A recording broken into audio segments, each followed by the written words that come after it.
Jadi tersangka, awal mula Agus Buntung kenal mahasiswi lalu dituduh meruda paksa. Direktorat Reserse Kriminal Umum, Ditreskrimum, Polda Nusa Tenggara Barat, NTB, resmi menetapkan Iwayan Agus Suartama alias Agus Buntung sebagai tersangka meruda paksa mahasiswi sebuah perguruan tinggi negeri. Kasus Agus difabel sangat mencengangkan. Meski memiliki keterbatasan fisik, nyatanya Agus mampu memperdaya 17 perempuan. Bahkan ada anak di bawah umur. IWAS atau Agus difabel divonis 10 tahun dan denda 100 juta rupiah oleh Majelis Hakim Pengadilan Negeri Mataram, Nusa Tenggara Barat. Majelis Hakim menyatakan Agus terbukti bersalah dalam kasus pelecehan seksual terhadap sejumlah perempuan. Jumlah korban lebih dari 1 orang serta tindakannya yang menyebabkan trauma bagi korban menjadi hal yang memberatkan Agus dalam vonis tersebut. Gus, kata-kata buat yang kemarin ninggalin kamu. Oke wih, fisik bisa dirubah, materi bisa dicari, tapi yang tulus tidak datang 2 kali. Jak menyala wih, Agus nih bos, tamplek dong.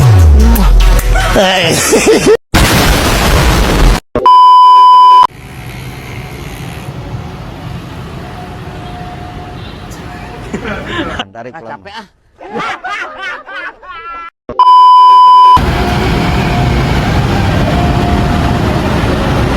Assalamualaikum warahmatullahi wabarakatuh. Kenalkan, nama saya Fikri Ramadan dengan NIK A1011231007. Saya di sini ingin mempresentasikan atau menjelaskan video studi kasus kriminologi adalah yaitu yang berjudul pelecehan seksual Iwayan Agus Suartama atau dikenal Agus Buntung atau Agus difabel.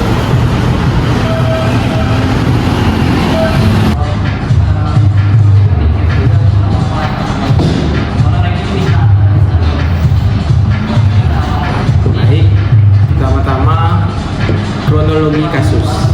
Kasus Agus Buntung atau Iwayan Agus Suartama mulai memuncak pada Desember 2004 lalu setelah muncul dugaan pelecehan seksual yang melibatkan dirinya. Publik sempat terkejut karena kondisi fisiknya yang menyandang disabilitas tanpa kedua tangan,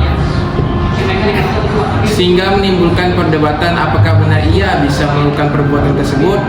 Agus sempat membela dirinya dan menyatakan tidak mungkin melakukan pelecehan karena keterbatasan fisik yang ia dimiliki. Awalnya, Agus hanya dikenai status tahanan rumah. Namun, kebijakan ini menuai kontroversi karena jumlah korban yang sangat banyak, yaitu mencapai lebih dari 15 orang. Akhirnya, pada 9 Januari 2025, Kejaksaan Negeri Mataram meningkatkan statusnya menjadi tahanan di lapas kelas 2A Lombok Barat. Kejaksaan menolak permohonan Agus tetap menjalani tahanan rumah dengan alasan ancaman hukuman yang berat dan banyaknya korban. Proses pengadilan kemudian dimulai pada tanggal 16 Januari 2025 di Pengadilan Negeri Mataram. Sidang perdana berlangsung secara tertutup dengan penyesuaian khusus bagi Agus sebagai penyandang disabilitas. Jaksa membacakan dakwaan tanpa ada eksepsi dari kuasa hukum terdakwa, sehingga perkara langsung berlanjut ke tahap pembuktian. Jaksa menghadirkan sejumlah saksi untuk memperkuat dakwaan pelecehan seksual yang dilakukan berulang kali terhadap banyak korban. Pada 27 Mei 2025, Majelis Hakim menjatuhkan vonis 10 tahun penjara kepada Agus Buntung serta denda Rp 100 juta subsidiar 3 bulan kurungan. Hakim menyatakan Agus terbukti melakukan pencabulan lebih dari 1 korban, melanggar ketentuan pasal 6 huruf C Junto pasal 15 ayat 1 huruf E Undang-Undang Nomor 12 Tahun 2022 tentang tindak pidana kekerasan seksual TPKS. Vonis ini sedikit lebih ringan dibanding tuntutan jaksa yang meminta hukum 12 tahun penjara. Pemerintah juga menegaskan tidak akan ada amnesti bagi pelaku tindak pidana kekerasan seksual termasuk Agus Buntung. Putusan ini menjadikan catatan penting dalam upaya penegakan hukum serta perlindungan terhadap korban kekerasan seksual di Indonesia. Baik, selanjutnya adalah analisis kasus. Analisis yang saya pakai yaitu teori kriminologi, yaitu teori strength dan teori kontrol sosial.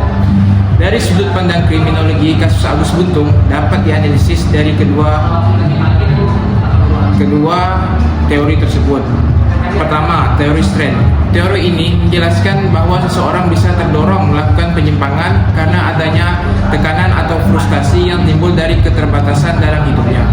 Dalam kasus Agus, kondisi disabilitas fisik yang ia alami ditambah stigma sosial yang mungkin membuat sulit diterima atau dihargai di masyarakat bisa menciptakan rasa tertekan. Tekanan ini memunculkan dorongan untuk melampiaskan frustasi melalui perilaku menyimpang, dalam hal ini tindakan pelecehan seksual. Kedua, teori kontrol sosial. Teori ini menekankan pentingnya ikatan sosial seperti hubungan keluarga, kontrol dari masyarakat, serta norma-norma yang berlaku. Jika ikatan sosial ini lemah atau pengawasan lingkungan kurang, maka dorongan kriminal dalam diri seseorang bisa lebih mudah muncul. Dalam kasus Agus, lemahnya pengawasan serta kurangnya kontrol dari lingkungan sekitar menjadi faktor yang memungkinkan tindak kejahatan ini berlangsung berulang kali terhadap korban. Dengan memadukan dua teori ini, kita bisa memahami bahwa kasus Agus Buntung atau Agus difabel bukan hanya soal tindakan individu, tetapi juga terkait dengan tekanan personal yang dialaminya serta lemahnya sistem kontrol sosial di lingkungan. Analisis ini membantu kita melihat kejahatan tidak hanya dari sisi hukum, tetapi juga dari sisi sosiologis dan kriminologis. Selanjutnya yaitu kesimpulan yang dapat saya ambil dari kasus ini dikaitkan dengan mata kuliah kriminologi.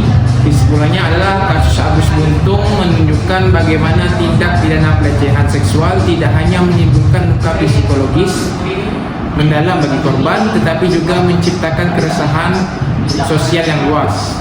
Vonis 10 tahun penjara yang dijatuhkan hakim menjadi bukti bahwa sistem peradilan berupaya menegakkan keadilan dengan menyeimbangkan hak pelaku dan perlindungan korban.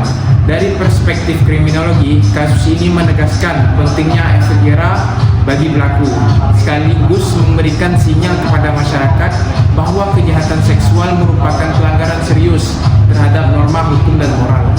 Selain itu, hadirnya undang-undang tindak pidana kekerasan seksual memperkuat upaya negara dalam melindungi korban dan mencegah terulangnya tindak kejahatan serupa di masa depan.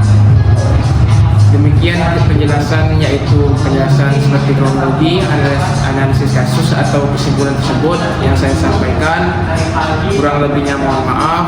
Apabila ada kesalahan mohon dimaafkan karena saya pun masih belajar. Wassalamualaikum warahmatullahi wabarakatuh.